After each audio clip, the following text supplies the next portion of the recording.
Doctor साहब अपनी उंगलियां थोड़ी और नीचे ले जाइए। प्रिया जी, क्या अब ठीक है? हाँ डॉक्टर साहब, बहुत सुकून मिल रहा है, आराम से कीजिए। फिर डॉक्टर साहब ने चेकअप करने के बहाने मेरे वहाँ। दोस्तों, हर कस्बे की गलियों में कुछ फुसफुसाहटें होती है जो नाम लेकर नहीं पर किसी की खामोशी बताने लगती है। मेरा नाम प्रिया है, उम्र 32 साल, शादी को 8 साल हो गए हैं, लेकिन जिस रिश्ते की डोर मुझे बांधनी थी वो तो बस एक रस्म बनकर रह गई है। मेरे पति संजय एक सरकारी दफ्तर में क्लर्क है। काम के बाद थके हारे आते हैं और अक्सर चुप रहते हैं। शायद उन्होंने जिंदगी में मुझे एक जिम्मेदारी की तरह निभाया, प्यार की तरह नहीं। बीते कुछ हफ्तों से शरीर में एक अजीब सी जलन और दर्द महसूस हो रहा था। मैंने पहले सोचा समय के साथ ठीक हो जाएगा, लेकिन जब तकलीफ बढ़ गई तब मेरी पड़ोसी रश्मि ने सलाह दी, तू एक बार डॉक्टर आरव के पास जा, बहुत सुलझा हुआ आदमी है, कोई गलत नजरिया नहीं रखता।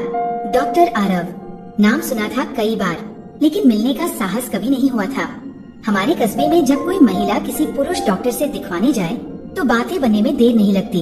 मैं झिझकी, लेकिन जब रात को करवट बदलते बदलते मेरी आंखें भीगने लगी तो मैंने तय किया अब और नहीं सहूंगी। अगली सुबह रश्मि मुझे स्कूटर पर बैठाकर क्लिनिक ले गई। डॉक्टर आरव का क्लिनिक बहुत साधारण था, लेकिन साफ सुथरा और शांति से भरा हुआ। प्रतीक्षालय में 4-5 औरतें बैठी थीं। सबकी नजरें झुकी हुई थी, जैसे अपनी अपनी उलझनों को अंदर ही छुपा रखा हो। जब मेरा नंबर आया तो मेरे हाथ कांप रहे थे। दरवाजा खोला, डॉक्टर आरव सामने बैठे थे। सफेद कोट, हल्की दाढ़ी और बेहद शांत आंखें। उम्र लगभग 38 रही होगी। प्रिया जी, उन्होंने पूछा मेरी फाइल पढ़ते हुए। जी, मैंने हकलाते हुए कहा। घबराइए मत, बस आराम से बताइए, क्या परेशानी है? मैंने आंखें झुका ली। वो कुछ दिन से नीचे बहुत जलन हो रही है और हल्का दर्द भी। कब से ये दिक्कत हो रही है? 2 हफ्ते तो हो ही गए हैं। और क्या आपको पहले कभी ऐसा हुआ है? नहीं। मैंने गर्दन हिलाई। वो कुछ नोट करते गए, फिर उनकी आवाज थोड़ी गंभीर हुई। देखिए, मुझे आपको एक बार जांच करनी होगी ताकि सही कारण का पता चल सके। मैंने तुरंत सिर हिला दिया। नहीं डॉक्टर साहब, बस दवा दे दीजिए ना प्लीज। मेरे गाल लाल हो गए थे। कमरे में एसी की ठंडी हवा चल रही थी, लेकिन मेरे शरीर से पसीना बह रहा था। मैं समझता हूँ आप शर्म महसूस कर रही है, उन्होंने संयत स्वर में कहा, लेकिन मैं सिर्फ एक डॉक्टर हूँ। आपको कंफर्टेबल फील कराने के लिए नर्स को बुला सकता हूँ। नहीं, मैं कर लूंगी। वो थोड़ी देर चुप रहे, फिर बोले, आप पर्दे के पीछे चले जाइए, बिस्तर पर लेट जाइए, मैं अभी आता हूँ। उस कमरे में जहाँ बस एक पर्दा था और एक छोटा सा बिस्तर, मैं जैसे ही गई मुझे लगा जैसे सैकड़ों आंखें मुझे देख रही हों। मेरे जिस्म पर जो हल्की गुलाबी सलवार कमीज थी वो अब मुझे अपनी ही दुश्मन लग रही थी। मैंने कांपते हाथों से अपने कपड़े थोड़े ढीले किए और खुद को ढककर लेट गई। धड़कनें इतनी तेज थी कि खुद को सुन पाना मुश्किल हो रहा था। थोड़ी देर में पर्दा हिला। डॉक्टर आरव वापस आए। रिलैक्स कीजिए, जांच में बस कुछ मिनट लगेंगे। मैंने आंखें बंद कर ली। उनका स्पर्श बेहद सधा हुआ और संयमित था, लेकिन मेरी आत्मा फिर भी कांप गई। शायद इसलिए नहीं कि उन्होंने छुआ, बल्कि इसलिए कि मैं अब तक खुद से ही नहीं जुड़ पाई थी। जांच पूरी होने के बाद मैं फिर से कपड़े ठीक करके बाहर आई। वो अपनी मेज पर कुछ लिख रहे थे, फिर मेरी तरफ देखा और धीरे से कहा, आपको एक इन्फेक्शन है जो समय रहते पकड़ लिया गया है। क्या ये खतरनाक है? मैंने धीमे स्वर में पूछा। अगर इलाज ना हो तो हो सकता है, लेकिन घबराइए मत, मैं आपको दवा दे रहा हूँ, साथ ही कुछ परहेज भी। जी।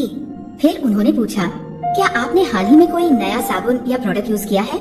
मैंने थोड़ी देर चुप रहकर कहा, हाँ, एक नया साबुन खरीदा था। शायद वही वजह रही होगी। उन्होंने मेरी आंखों में देखा। उनकी नजरें स्थिर थीं, जैसे कुछ पढ़ लेना चाहती हूँ, या शायद कुछ छुपा हुआ समझ लेना चाहती थी। ठीक है, ध्यान रखिए, 1 हफ्ते बाद फिर से दिखाइएगा। मैंने सिर हिलाया, दवाइयाँ ली और बाहर आ गए, लेकिन कुछ था जो अंदर ही अंदर हिल चुका था। डॉक्टर आरव की आंखों में जो सुकून था वो मेरे घर के हर कोने से गायब था। अगले कुछ दिन बहुत अजीब बीते। दवा लेने के बाद शरीर की तकलीफ कुछ हद तक कम तो हो गई थी, लेकिन मन का एक कोना अब और बेचैन रहने लगा था। हर बार जब आईने में खुद को देखती तो एक अजनबी सी औरत दिखती, जिसकी आंखों में थकान तो थी, पर कहीं गहराई में पलकों के पीछे कोई अनकहा एहसास भी दबा था।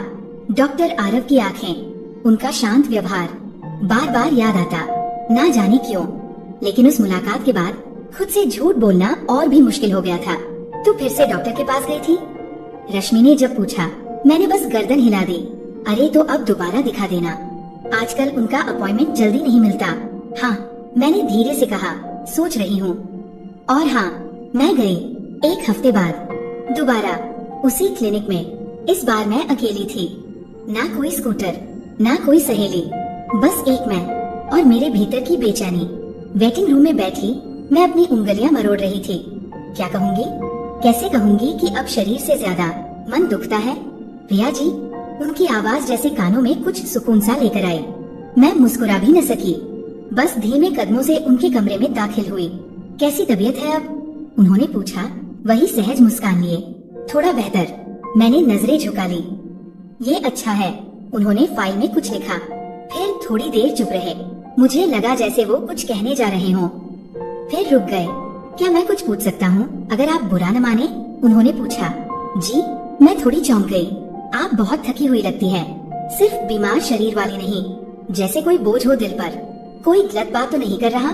मैंने पलकों की कोर से उनकी तरफ देखा। कैसे समझ लिया उन्होंने? नहीं, ऐसी कोई बात नहीं। मैंने झूठ बोला, जैसे हमेशा बोलती आई हूँ। ठीक है, उन्होंने बस इतना कहा और फिर धीरे से पूछा, क्या आपको कोई और तकलीफ हो रही है अब भी? नहीं, शरीर तो ठीक है अब, पर कभी कभी रात को बहुत बेचैनी होती है, नींद नहीं आती, दिल घबराता है। क्या आप अपनी जिंदगी से संतुष्ट हैं? वो सवाल जो किसी डॉक्टर से नहीं, किसी हमदर्द से आता है। मैं नहीं जानती। मेरी आवाज हल्की काम गई थी। डॉक्टर आरव चुप रहे, कुछ देर बाद बोले, देखिए प्रिया जी, इलाज सिर्फ शरीर का नहीं होता, कभी कभी मन का भी करना पड़ता है, और उस इलाज के लिए दवा नहीं, कोई सुनने वाला चाहिए। मैंने उनकी तरफ देखा, उनकी आंखें जैसे कह रही थी, मैं सुन सकता हूँ। अगले कुछ मिनटों तक हम दोनों चुप रहे। मैंने उन्हें देखा, पहली बार गौर से देखा। वो सिर्फ डॉक्टर नहीं थे, किसी अधूरी कहानी के पन्ने जैसे लगे, जो शायद मेरी ही तरह अधूरे थे। आप बहुत सुलझे हुए लगते हैं, मैंने धीमे से कहा, शायद इसलिए कि मैंने भी बहुत कुछ खोया है। क्या खोया? मैंने खुद से पूछे बिना बोल दिया, मेरी पत्नी। उन्होंने नजरें झुका ली। वो 3 साल पहले चली गई, एक दुर्घटना में। तब से मैंने खुद को सिर्फ काम में झोंक दिया, शायद इसलिए मरीजों से अलग तरह से जुड़ जाता हूँ। मैं अवाक रह गई। उस दिन हमने पहली बार बात की, एक डॉक्टर और मरीज से परे, इंसान और इंसान की तरह। मैं क्लिनिक से निकली तो बदन हल्का था, पर दिल भारी, क्योंकि अब जो दर्द था उसका नाम था जज्बात। उस दिन के बाद से डॉक्टर आरव का नाम मेरे मन में सिर्फ एक डॉक्टर नहीं रहा, अब वो मेरे दिमाग की उलझनों में भी आते थे और मेरे सपनों के कोनों में भी। कभी उनकी बातों की गूंज सुनाई देती। इलाज सिर्फ शरीर का नहीं होता, मन का भी। और कभी उनका चेहरा आंखों के सामने तैर जाता। मैं चाहकर भी नहीं रोक पा रही थी। ये एहसास अब बीमारी नहीं था, लेकिन इलाज भी नहीं था। एक शाम मैं क्लिनिक के बाहर खड़ी थी, अपॉइंटमेंट नहीं था, बस एक बहाना चाहिए था। प्रिया जी, आपको अपॉइंटमेंट नहीं था ना? क्लिनिक की रिसेप्शनिस्ट ने पूछा। हाँ, बस रिपोर्ट दिखानी थी। मैंने झूठ कहा। मेरी झूठ बोलने की आदत अब आदत नहीं, लाचारी बन चुकी थी। जब मैं उनके सामने बैठी तो वो थोड़ा चौंके। आप अचानक? उन्होंने कुर्सी से उठते हुए कहा। रिपोर्ट थी दिखानी, वैसे कोई खास बात नहीं। मैंने नजरें चुराई। उन्होंने रिपोर्ट ली, देखी नहीं, बस मेरी आंखों में देखा। आप ठीक नहीं लग रही। सब ठीक है? मैंने जवाब नहीं दिया। वो चुप रहे, फिर बोले, प्रिया जी, क्या आप चाय पियेंगी? चाय? मैं चौंकी। डॉक्टर और मरीज के बीच की रेखा धुंधली होने लगी थी। यहाँ नहीं, पास ही एक जगह है। कुछ देर बाद हम क्लिनिक से बाहर थे। छोटा सा कैफे, 2 कप चाय और ढेर सारी चुप्पियाँ। आप अकेली हैं क्या? आरव ने पूछा। कभी थी नहीं, अब हूँ। मेरे शब्दों में दर्द था, जिसे मैंने कभी जोर से नहीं कहा। पति है, पर जैसे होते हुए भी नहीं है। हमारे बीच अब रिश्ते सिर्फ जिम्मेदारियों की तरह बचे हैं। आरव ने कुछ नहीं कहा, बस ध्यान से मुझे देखा, जैसे हर अनकहे शब्द को सुन रहे हों। और आप? मैंने पूछा। मैं तो अब कुछ भी नहीं हूँ, एक डॉक्टर हूँ बस, जो दिन में बीमारियाँ ठीक करता है और रात को अकेलापन पीता है। उस शाम कुछ नहीं हुआ, लेकिन बहुत कुछ बदल गया। हमारी मुलाकात अब इलाज नहीं रही, अब वो रिश्ते की शक्ल लेने लगी थी, जिसे हम खुद नाम नहीं दे पा रहे थे। एक दिन उन्होंने कहा, प्रिया जी, क्या आप कल थोड़ी देर के लिए क्लिनिक के बाद रुक सकती हैं? क्यों? मैंने पूछा। बस कुछ बातें हैं जो सिर्फ अकेले में कही जा सकती है। अगले दिन शाम को क्लिनिक में सन्नाटा था। स्टाफ जा चुके थे। मैं बैठी थी, एक अजीब सी घबराहट लिए। आरव अंदर आए, सफेद कोट उतार चुके थे। अब वो सिर्फ डॉक्टर नहीं लग रहे थे, एक पुरुष थे जिसकी आंखों में मुझसे कुछ कहने की बेचैनी थी। आपसे कुछ कहना है पर डरता हूँ, उन्होंने कहा। क्या? शायद जो महसूस कर रहा हूँ वो कहना आसान नहीं। आप कहिए, शायद सुनना मेरे लिए भी आसान नहीं होगा। मैंने कहा, मेरी आवाज थरथरा रही थी। प्रिया, मैं तुम्हें सोचता हूँ दिन रात, हर पल। मैं ये जानता हूँ कि ये सब सही नहीं है, लेकिन मन तो किसी किताब का पन्ना नहीं जो नियमों से चलता है। आरव, मैंने पहली बार उन्हें नाम से पुकारा। मैं भी बदल रही हूँ तुम्हारे लिए। मेरी आंखें भीग गई थीं। तो क्या ये प्यार है? उन्होंने पूछा। शायद, मैंने कहा, या शायद वो अपनापन जो कभी मिला ही नहीं। उस रात हम कुछ भी कहे बिना एक दूसरे के सामने बैठे रहे। कोई स्पर्श नहीं, कोई सीमा लांघी नहीं गई। फिर भी सब कुछ बदल गया था। उस मौन ने बता दिया, ये रिश्ता अब सिर्फ एक डॉक्टर और मरीज का नहीं रहा। वो शाम जब मैं आरव के सामने चुप बैठी थी, ना कुछ पूछा, ना कुछ कहा, लेकिन मेरी सांसें सब बयां कर रही थीं। हम दोनों एक दूसरे की आंखों में कुछ ढूंढ रहे थे, एक छुपी हुई इजाजत, या शायद एक आखिरी सवाल। प्रिया, क्या हम गलत हैं? आरव की आवाज टूटी सी थी। मैं चुप रही, मेरे होंठ कांपे, लेकिन शब्द नहीं निकले। अगर तुम्हें कभी लगा कि ये सब तुम्हारे लिए बोझ है, तो मैं पीछे हट जाऊंगा, लेकिन अगर तुम्हारे दिल में मेरी कोई जगह बन रही है, तो मैं उसे खाली नहीं जाने दूंगा। उस दिन के बाद हमारी मुलाकातें कुछ बदल गई थी। अब उनमें एक सिहरन थी, एक डर, एक चाह और एक बेबस इकरार। एक रात मैं अपने बिस्तर पर लेटी थी। सुनील बगल में सो रहे थे, लेकिन अब उनके साथ कोई रिश्ता बचा ही नहीं था। फोन की स्क्रीन पर आरव का मैसेज चमक रहा था। कभी कभी सोचता हूँ तुम्हें छू भी लूं तो क्या पाप कहलाऊंगा। मैंने जवाब नहीं दिया, पर फिर लगता है तुम्हें बिना छुए रह जाना शायद उससे भी बड़ा पाप होगा। मेरे हाथ कांप रहे थे, दिल की धड़कनें तेज थी। मैंने लिखा, मैं कल आ रही हूँ, अकेले, सिर्फ तुमसे मिलने। अगले दिन शाम क्लिनिक बंद हो चुका था।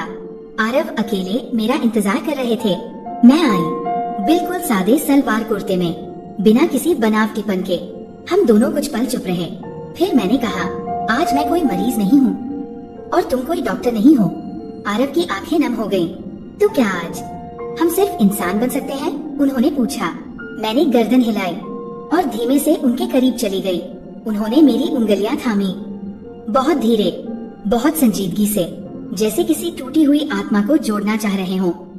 उस रात हम दोनों एक दूसरे के गले लगे। ना कोई वासना थी, ना कोई उत्तेजना, बस एक अधूरी औरत और एक अकेले मर्द का अधूरा आलिंगन था। तुम्हें खोने से डर लगता है? मैंने उनकी सीने से सिर टिकाते हुए कहा। मैं तो पहले ही खुद को खो चुका हूँ, अब तुम्हें पाकर शायद खुद को वापस पा जाऊं। उन्होंने जवाब दिया। लेकिन अगली सुबह जब मैं घर लौटी, सुनील जाग चुके थे। रात कहाँ थी? उनकी आवाज सख्त थी। अस्पताल में। मैंने झूठ बोला, लेकिन आंखों ने सच कह दिया। तुम बदल रही हो प्रिया, उन्होंने कहा। और शायद मैं अब कुछ समझना नहीं चाहता। अब मैं रोज दो जिंदगियां जी रही थी, एक दिन की जो झूठ थी, एक रात की जो सच्ची थी। और इस दोराहे पर खड़ी मैं खुद से पूछ रही थी, क्या मुझे प्यार मिला है या बस एक भावनात्मक मोह? अब हर मुलाकात हमारी आदत बन गई थी। हर बार जब मैं डॉक्टर आरव से मिलती, एक नई सिहरन, एक नई बेचैनी और एक अधूरा सुकून साथ लाती। लेकिन अब ये रिश्ता छुपने से थक चुका था। न समाज को पता था, न घर वालों को, पर हमारे ज़मीर हर रोज सवाल पूछते थे। एक शाम आरव ने मुझे क्लिनिक के बाद एक पुराने चर्च में बुलाया। चर्च? मैंने हैरानी से पूछा। यहाँ कोई नहीं आता और यहाँ सन्नाटे में जवाब साफ सुनाई देते हैं, उन्होंने मुस्कुराकर कहा। हम दोनों एक बेंच पर बैठे थे। हवा में हल्की ठंडक थी और दिलों में भारी खामोशी। प्रिया, हम बहुत दूर आ चुके हैं, आरव ने कहा, और अब लौटने का रास्ता नहीं दिखता। मैंने उनकी आंखों में देखा। वो थके हुए थे, लेकिन उनके अंदर एक उम्मीद अब भी जिंदा थी। अगर मैं कहूँ कि मैं तुम्हें इस जिंदगी से निकालना चाहता हूँ, उन्होंने पूछा, तो क्या तुम साथ चलोगी? मेरा दिल जोर से धड़का। ये आखिरी सवाल था जिसका जवाब सिर्फ दिल से निकल सकता था। मैं चुप रही।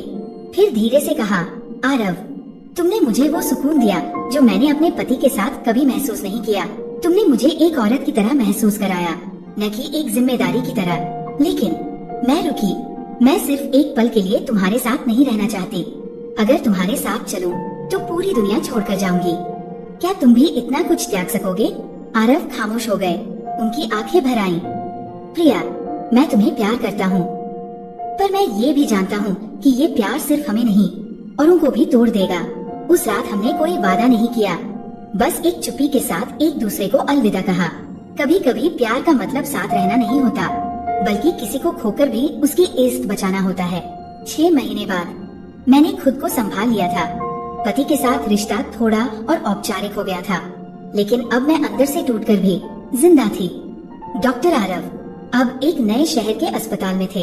उनका नाम अब भी लोगों की जुबान पर था, पर अब वो मेरे दिल से एक दबी हुई आह की तरह गुजरते थे। कुछ रिश्ते अधूरे रहकर ही मुकम्मल हो जाते हैं, और कुछ प्यार सिर्फ याद बनकर ही सुकून देते हैं। तो दोस्तों, आज के लिए बस इतना ही। उम्मीद है कि आपको ये कहानी पसंद आई होगी। अगर ये कहानी आपको पसंद आती है तो इस वीडियो को एक लाइक और हमारे इस चैनल कहानी स्ट्रीम को जरूर सब्सक्राइब करिएगा। और हाँ, बेल आइकन को ऑल पर सेट करना मत भूलिएगा। हम मिलते हैं अगले वीडियो में। धन्यवाद।